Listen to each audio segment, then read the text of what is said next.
This pine cone can predict rain without a brain. Watch it transform fast. It's nature's tiny rain sensor, simpler than any gadget. Here's the trick. Cones are tree nurseries. Most big ones are seed-carrying females. The small males scatter pollen. Dry days fling seeds farther, so cones open wide in sunshine. Moist air signals closure. Each scale holds two tissues that respond to moisture. Inner tissue swells, pushing scales shut.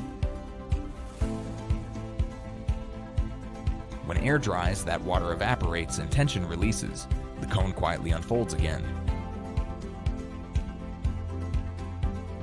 Breezes help open cones launch tiny helicopters. Papery seeds can glide hundreds of feet. No muscles, no nerves, just smart plant materials doing physics. That's a weather-reactive design. So closed cones whisper rain nearby, open cones shout dry, watch scales and skies. Love tiny nature tech like this? Follow for more bite-sized science and sensors.